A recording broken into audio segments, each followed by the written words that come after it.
IPMNation.com.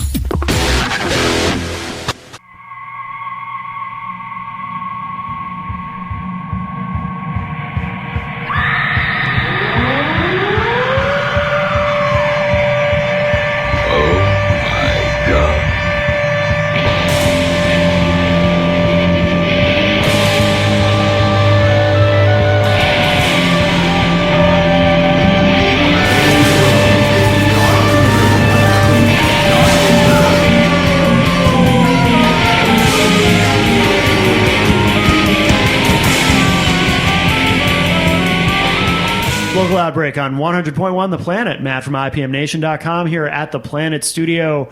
With me, as always, is Tim Martin working the board. And if you need a DJ for your event, I suggest you proceed at your earliest convenience to centralnhevents.com. Don't be like Lazy Larry.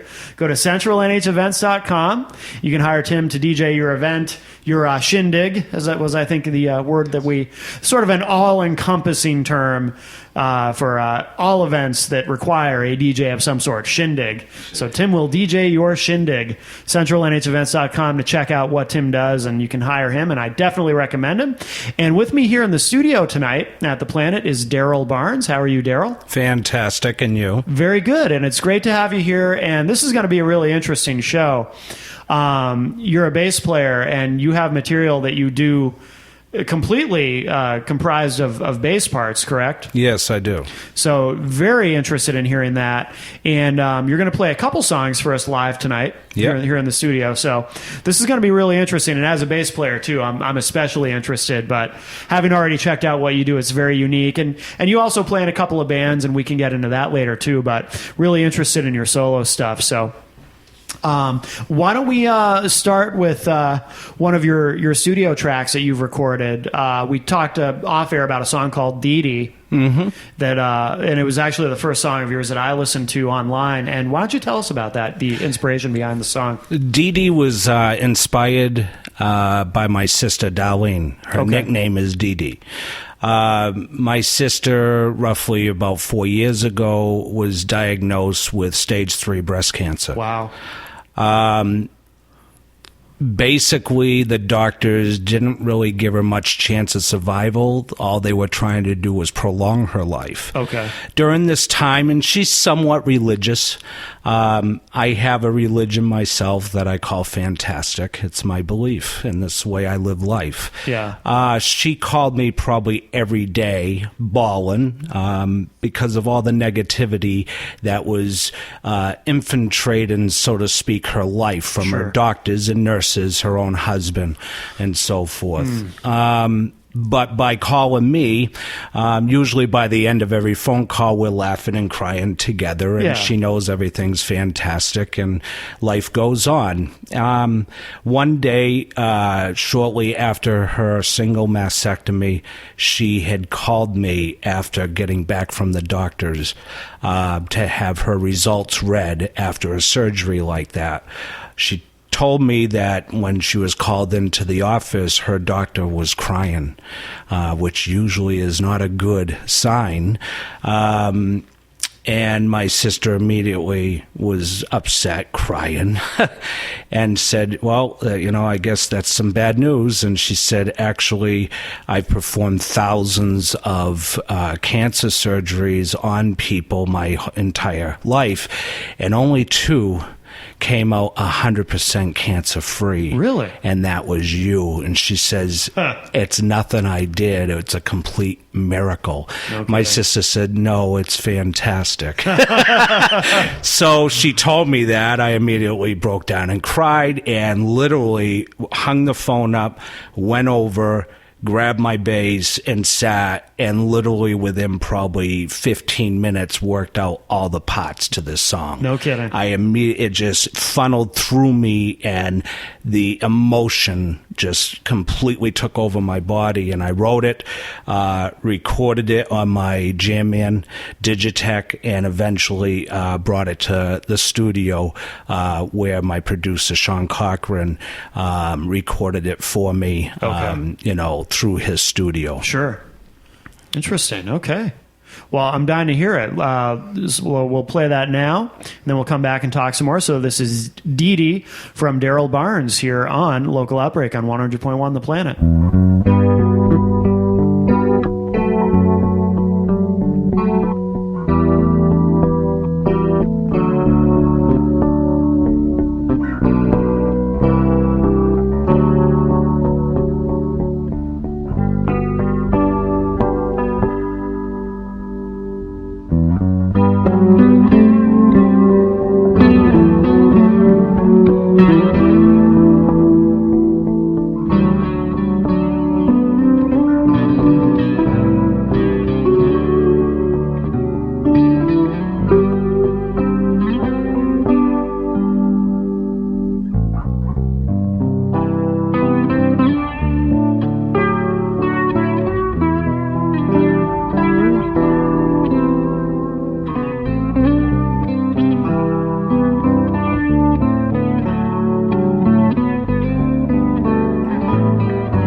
Local Outbreak on 100.1 The Planet. Matt from IPMNation.com here with Daryl Barnes at the Planet Studio. So is all your stuff instrumental? Do you sing it all, or do you, as far as your solo material?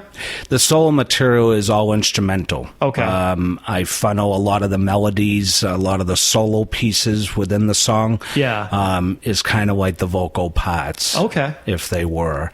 I'm not that great of a singer. I really don't write lyrically for some reason. I hear everything musically. Sure. Probably comes from my grandfather. He was his name was Ogo, and he was locally known as a music conductor. So, oh, no kidding. Orchestra conductor. Yeah. So it runs in your family. Yep. Both my parents were professional musicians their whole lives. No kidding. Wow. Yep. My mother's a drummer, singer, guitarist. My father's a singer, guitarist, banjo player. They've played the Grand Ole Opry up and down the Eastern Seaboard. Oh, wow. Played with a lot of great artists like Kitty Wells and Merle Haggard. Yeah. All in the country vein. No kidding. Yeah. Wow. Tell me about, I want to talk more about your solo stuff in a minute, but tell me about Fantastic, the religion of Fantastic. Yeah, I'm really curious about that. I want to hear about that. And I noticed it's in all your emails. Yep. Yep. It's my license plate. Oh, is it? Yeah. Yep. Back some years ago, probably close to 20 years now, I was going through a really hard period of my life, a divorce. Okay. And I was really angry. Didn't know why. Yeah. Wasn't really to do with the divorce, although I think it channeled a lot of the anger to the surface. Sure. I was short. I was, with people. It just was a very horrible time in my life emotionally. Channeling through me. People bothered me a lot, just saying the wrong thing, even joking around. I took it wrong. Yeah. And I started to think to myself one day at work, I'm like, what am I doing? Yeah. This is ridiculous, because everybody's on this earth for 70, 80 years. That's just a grain of time. Right. So what would give any situation or any person on this earth the right to give me a bad day other than me allowing it? Right. So I'm like, you know what? I need to change myself inside and have it work outside of me. Yeah. And one of the things I really believe in, the power of vocal ability, speech. You speak it. If you speak something enough and you say it and you believe in it enough, you become it. Mm-hmm. It's like positive thinking, so to speak. So I took it even a step more. Once I started to do that, I literally, like, envelopes of my mind started opening up left and right to so many different opportunities that were always blocked out of my life because I just couldn't see them because it was so positive. I would channel, I could actually feel channeled energy going through my body, my feet being very grounded, touching somebody. I could pick up certain vibes from them, good, bad, or indifferent. I could feel it. Yeah. Stuff that I felt I was dead to. It was like if your arm falls asleep and you touch something, you don't feel it. Right. Once that wears off, you feel everything, and that's kind of how all of a sudden the inside of me became. Yeah. And it was so awakening for me that I've never felt like that in life. And the really big thing that I really contributed it to, and still do, is believing in and becoming fantastic. Yeah. And everything that I do, my door at work, my plate says Mr. Fantastic. Yeah. People know me as Fantastic Daryl. It's a part of me, so much a part of me now. And I notice a lot of times that attracts negativity.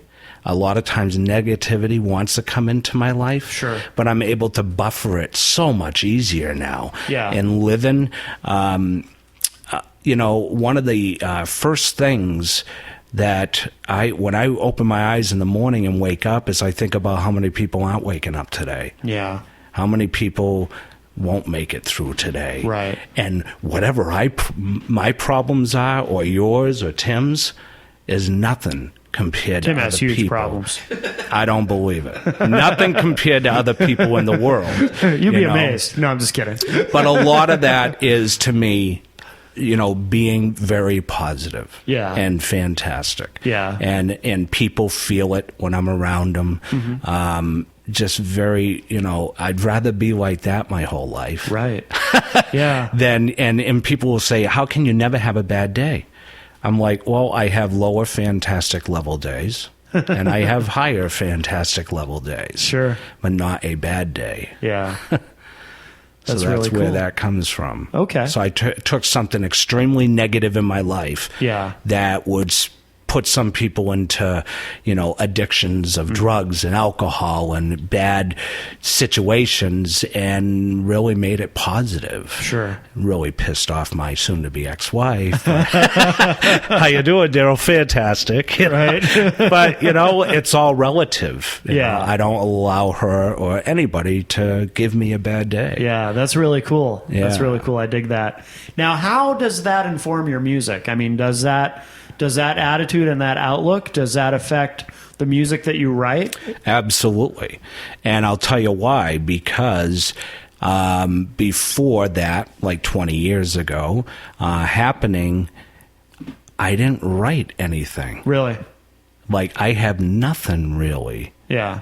To speak of, other than going into the studio with a cover band that I might be playing with, and we do a quick 3-4 song demo to get put into our promo pack for the clubs. Sure. Other than that, but that's not being creative and writing. I played my whole life, so that's a creation. But once I got to that level of where I became it and I lived and breathed it, stuff started channeling through me in such a creative way that it blew my mind. And it's scary in a way, too, for me, because I think, wow, how did I just write this? Yeah. Sometimes you just kind of surprise yourself. Yeah.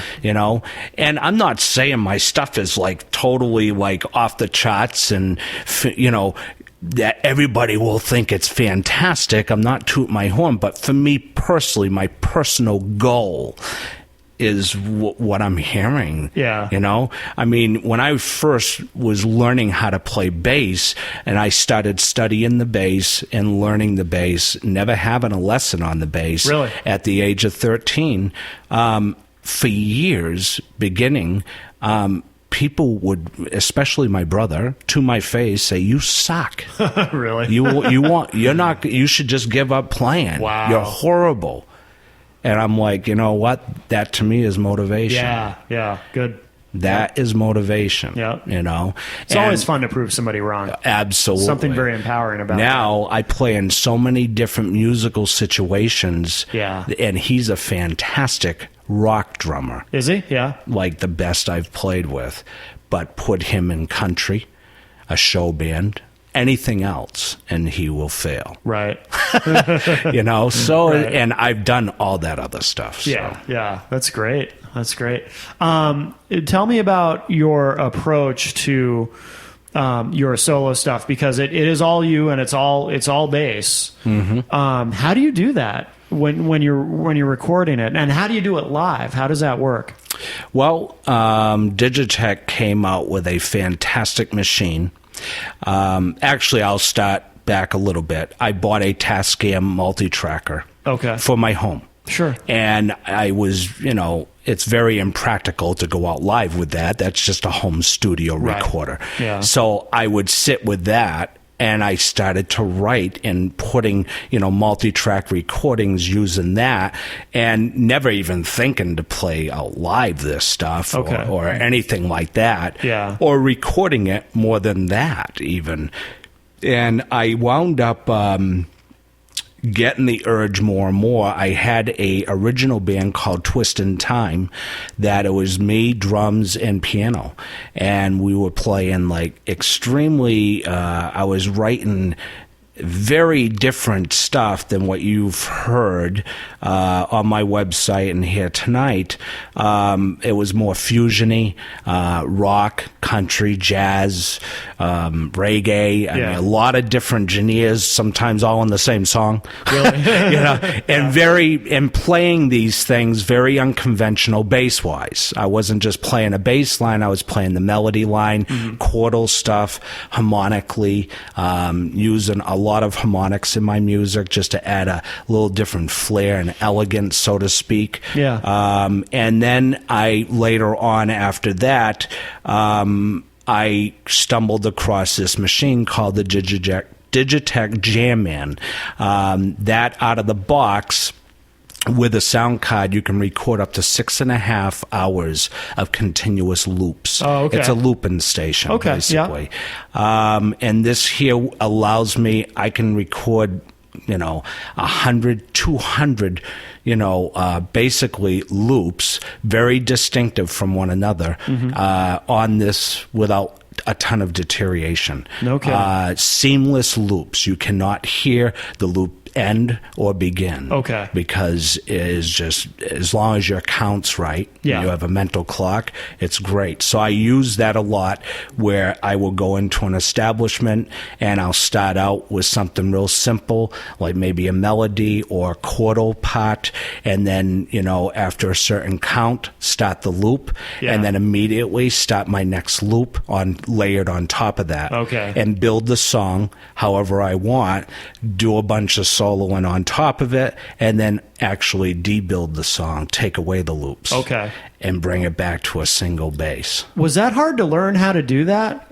At first it was, because I had a different looping station that wasn't so seamless and wasn't easy to use. Yeah. This one here is basically a click of a button, and actually I talked to a friend of mine, Michael, that I talked about earlier, that actually inspired me in a way to get the J-Man looper, because he used that for years. Okay, Michael Manring? Yes. Who some of our listeners might be familiar with him. Yeah. The name was familiar to me when you mentioned it, but I didn't know much about him. And he's a Windham Hill artist, correct? He was. Okay. He's a solo artist. I'm not sure what he just puts out albums under. I'm not. I don't want to misspeak. Okay. As far as who he puts them out under, but he just released last couple of years an all bass album. Wow. Yeah. And it's not like mine at all. Yeah. Mine's not like his, I should say.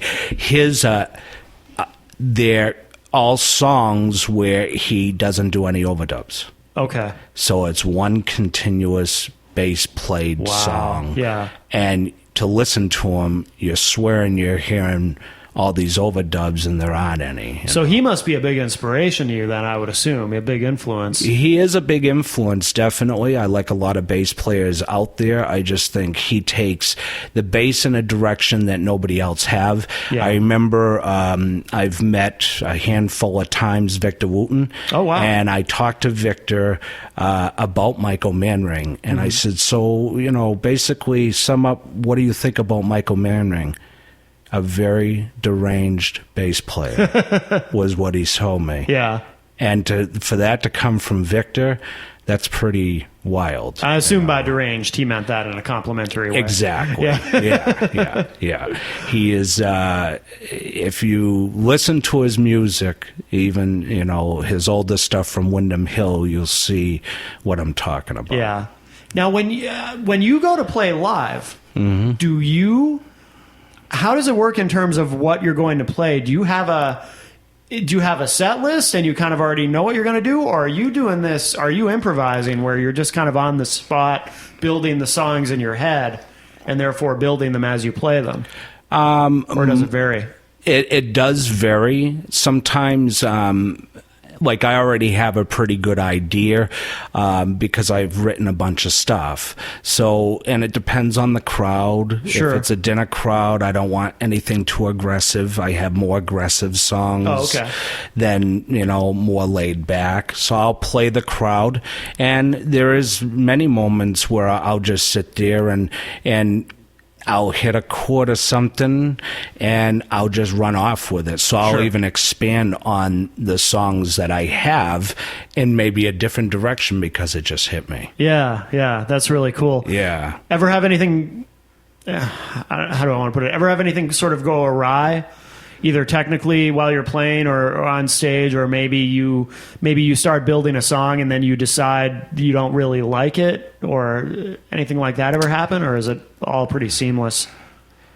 Because you're sort of working without a net in a way. You're out there by yourself doing this. I don't really look at it in that way. Yeah. I mean, nothing really technical has happened. That's good. I pretty much make sure that,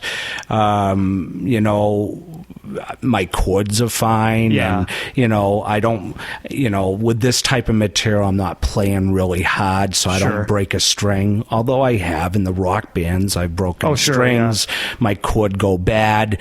And, I've done so many gigs in my life that you take it in stride. You do the switch real quick. I always have an extra bass with me or an extra chord with me, and I'm able to switch it out real quick. And most of the time, people think it's part of the song. Right, yeah. And with my stuff, unless the same person saw me every show, which they don't, I can get away with taking some chances, and people think it's part of the song. You must get some interesting reactions too.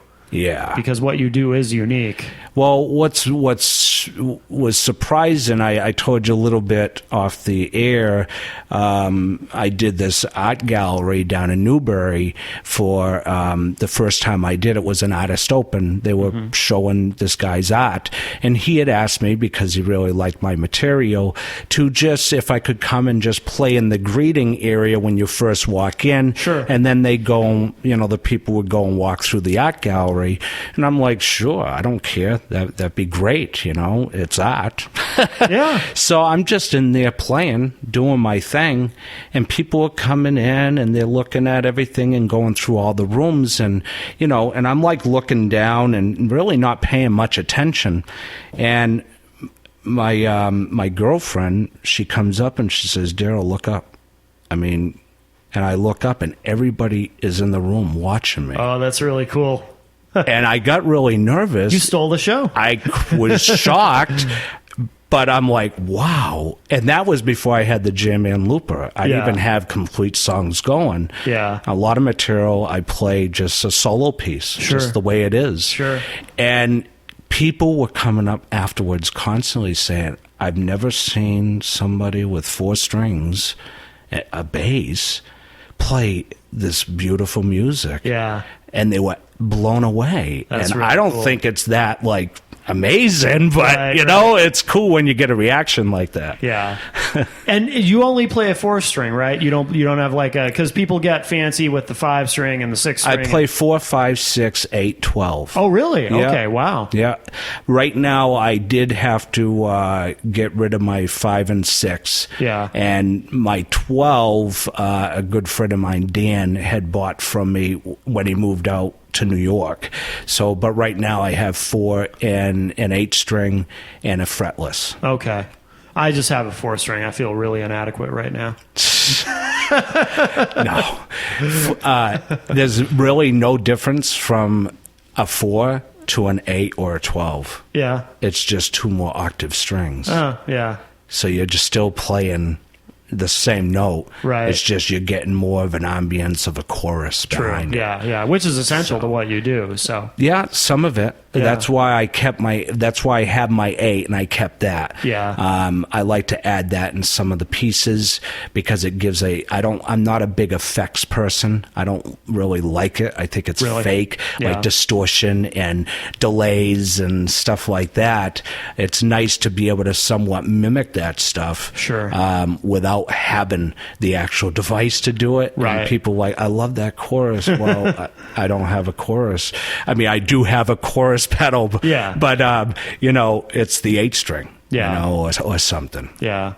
Well, I'm anxious to actually hear and see you do this live. So, why don't you, you brought all your stuff and you're going to perform live for us tonight. Thank you. Mm-hmm. What are you going to play? What song, or do you know? I think I'm going to start. It's a piece that I wrote. It's called Envelope of My Mind. Okay. It's very different from my other pieces. It sounds dark. It sounds... it was through a period of my life that, I reflect on as the lower level of fantasticness. Okay. And I just sat down one day and started to think about things going on and channeling through me. And I said, how has this affected me? And the first thing I did was grab my bass and sat and just... kind of started playing this piece. And again, getting some of it together then I started to loop it, and I'm like, wow, this is really kind of neat. Yeah. It's a nice piece that came out of something, a lower level of fantasticness. Okay. You know? So. All right, cool. Well, I look forward to hearing this. All right. All right. So Daryl Barnes is here with us in the studio. He's going to perform now, and this is Envelope of My Mind here on Local Outbreak on 100.1 The Planet.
.1, the planet's local outbreak with IPMNation.com.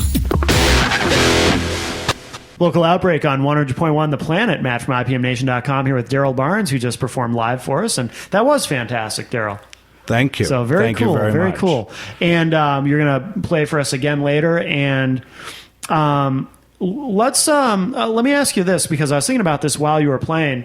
I know that you have specific songs already done. When you go to play them live, you kind of know how they're going to go. But do you then play them exactly as they were written, or do you kind of tinker with the songs themselves? Because obviously you have room to do whatever you want with them when you go to play them live. So do you improvise them at all, or are they pretty much the same each time? That's a great question. The base of the song basically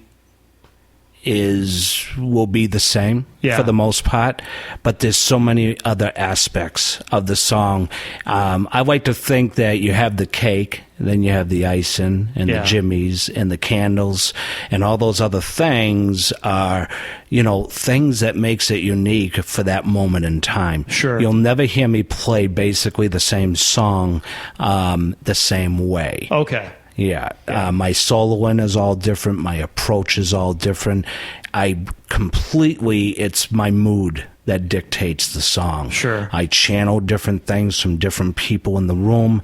Somebody, inspiring me a certain way, feeling a different vibe, a different rhythm for that establishment or outing, and I will actually channel that through the music, so it might be a little bit different every time you hear me to you. Yeah, that's interesting when you talk about channeling the mood or whatnot of the people who are in the room, because it's kind of you'll hear musicians sometimes say that when they go to play live, they'll kind of gauge the vibe of the room, and that determines what they're going to play. But you kind of go a little bit deeper with that in a way, because you're actually taking that energy of what's going on in the room and how people are feeling, and literally channeling that through you, and that's affecting how you play. That's really interesting. Yeah, absolutely.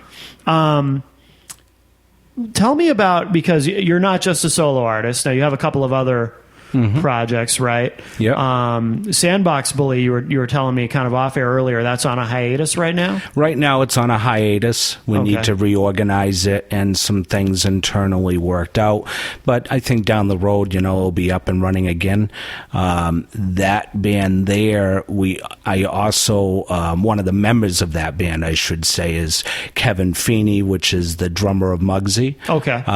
And Muggsy, I had joined about 3 years ago. Okay. They're a mainstream rock band. They play all your favorite establishments throughout Manchester. I was going to say, I've been hearing the Boston. name for years. Yeah. They've been together. The inception, whatever of them, has been together for about 18 years, roughly. The original singer just left a few months ago. Oh, no kidding. And I took Sean Cochran, which is my producer, for the album, his place. Okay. Because he went off and basically got signed with a band called Ra.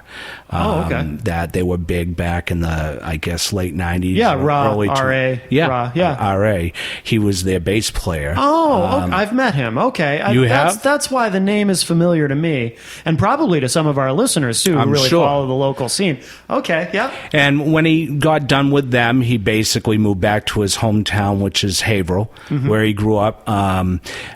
Has a nice big house, and he built a fantastic studio in his house. Great. It's more for private use, but he absolutely loved my stuff. When he heard me playing some of the soul stuff live, said, I want to do you an album. Yeah.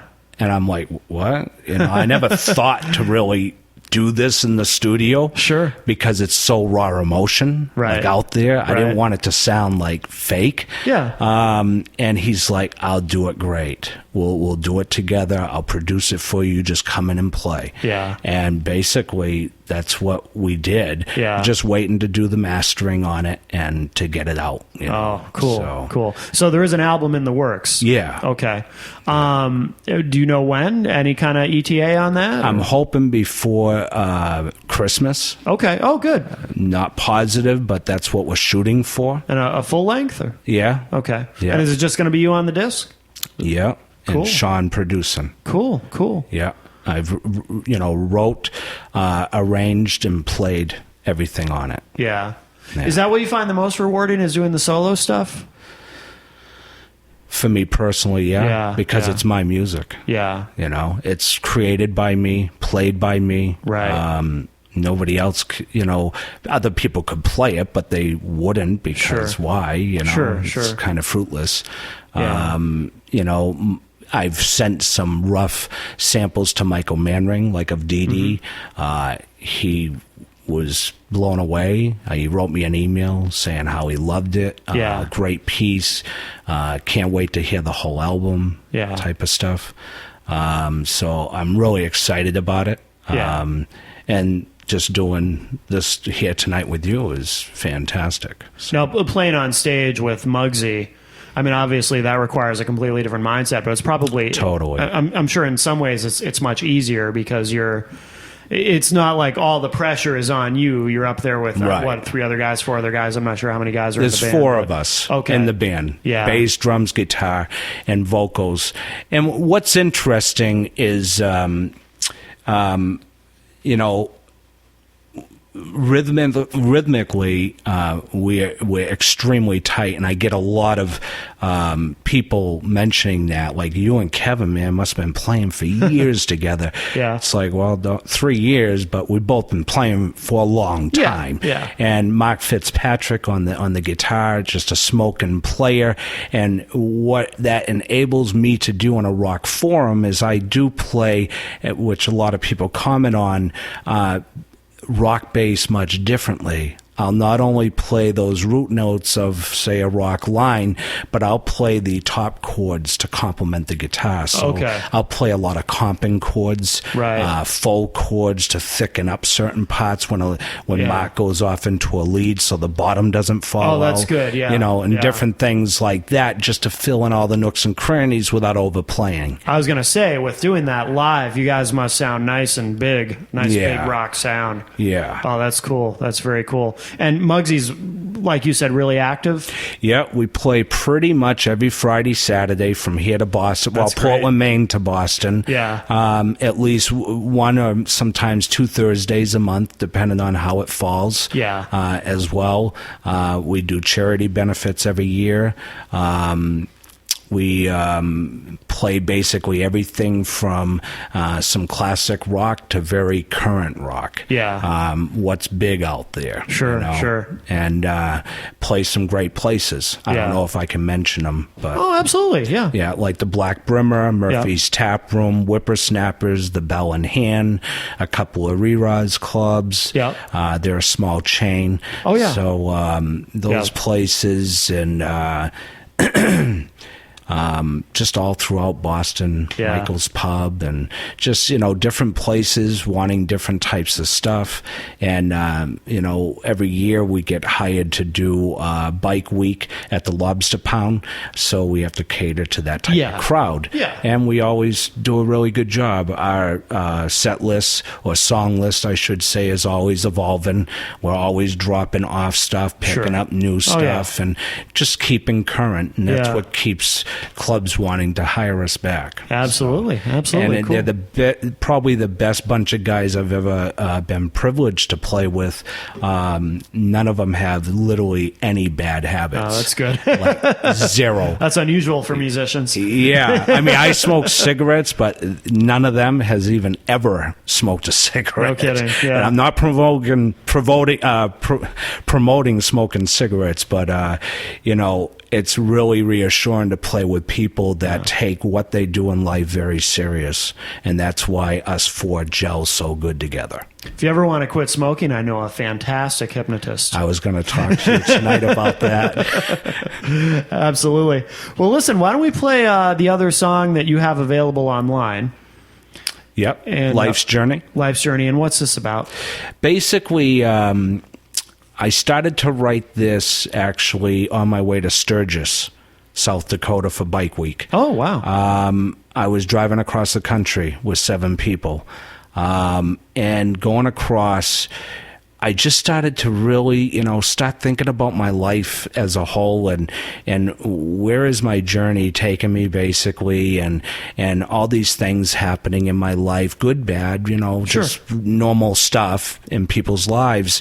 And that 2,000-mile ride gave me a lot of, a lot of that time solo on my bike. Yeah. Besides a sore butt, it gave me a lot of time to think about things and not interacting with people. Right. Just me by myself, you know. Kind of a meditation type thing. Very, yeah. When I got there, like literally the first thing I did was find a music store. Yeah. And found one, and can't remember the name, but went in and I started that main riff of Life's Journey. It just bang was there. Didn't put any finishing on it, but I needed to hear what it was going to sound like. So I did, and when I got home, I basically sat down and wrote the song. It's a quick ditty, you know, it's not much to it, but I'm like, you know, and again, I name my songs kind of like what inspired me to write it. Sure. You know, obviously. And that's why I named it Life's Journey, because it was like a, you know, just kind of conceptualizing my life and my journey in life. So. Very cool. Very cool. All right. Well, let's hear it. This is Life's Journey from Daryl Barnes here on Local Outbreak on 100.1 The Planet.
Local Outbreak on 100.1 The Planet, Matt from IPMNation.com, here with Daryl Barnes. And Daryl, this has been really interesting, and you're going to play for us again in a minute, which is really cool.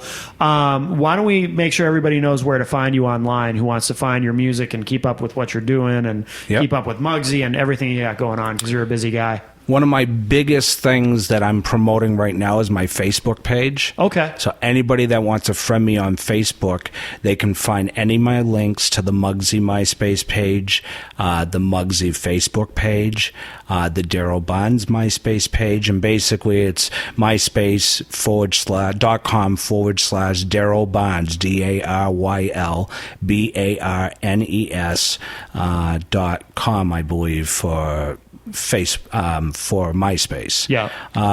And of course, anybody that wants to email me can email me at jazzplayer, JAZZPLAYER @comcast.net. Okay, so you're easy to find. Good. Yep. Good. Excellent. Well, we look forward to when the new album, when the full length album comes out, and we'll I'll let you know. Send you a copy. Absolutely. Very cool. Very cool. And Daryl's going to come back and play for us in a minute. I want to thank Tim Martin once again from CentralNHEvents.com for engineering the show. And if you need a DJ for your shindig and any subgenres of shindig, definitely go to CentralNHEvents.com. Tim does a great job, so be sure to hire him for your event. I'll give 10% off to anybody that mentions shindig when they book me. Oh, mention shindig when you book him. 10%. In this economy, every bit counts. So definitely check that out. And I want to remind everyone, too, if you like what you heard tonight, if you want to be able to replay the show, download it, keep it forever, go to go to IPMNation.com/Local Outbreak. All the shows are archived except for episode 1. We have a lost episode, Daryl. How do you figure that? Well, there's an episode that aired that I don't have on the Local Outbreak page, but I will get it. I will get it. I need to get it from Annie. Tim doesn't have it. I don't think Tim has it. Do you have it, Tim? No. Unless you've been holding out on me. No. Yes, the original episode. I wasn't the host then, so I don't really care that much. But anyway. It's just nice to have the whole catalog. Exactly. I want a complete archive. But I want to let everyone know, too, Daryl is going to play again live to finish up the show. And if you go and download tonight's show, there will be a third performance from Daryl Barnes, a third live performance on that. So some bonus content for you. So make sure you go to IPMNation.com/Local Outbreak and get tonight's entire show with the extra performance. And Daryl, what are we going to wrap up the show with? What are you going to play for us? I'm going to play It's a Warm Summer's Breeze. It's a Warm Summer's Breeze. Okay. So this is, Daryl, thanks very much for being with us here tonight. We'll let you get into it. And this is Daryl Barnes here on Local Outbreak on 100.1 The Planet with Warm Summer's Breeze.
100.1 The Planet's local outbreak with IPMNation.com.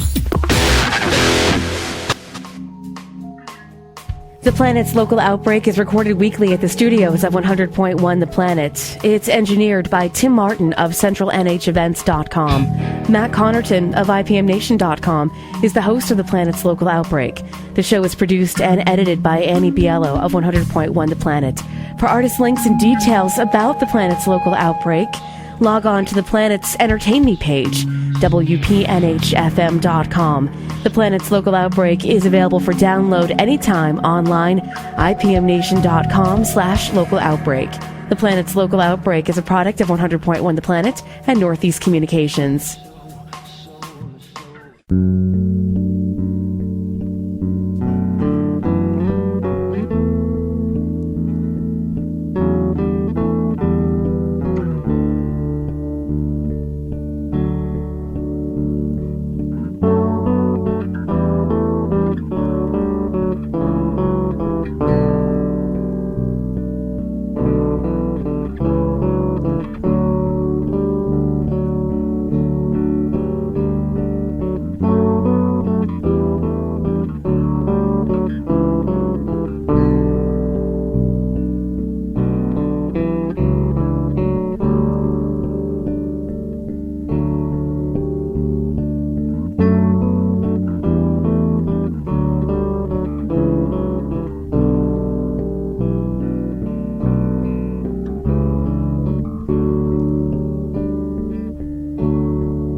IPMNation.com.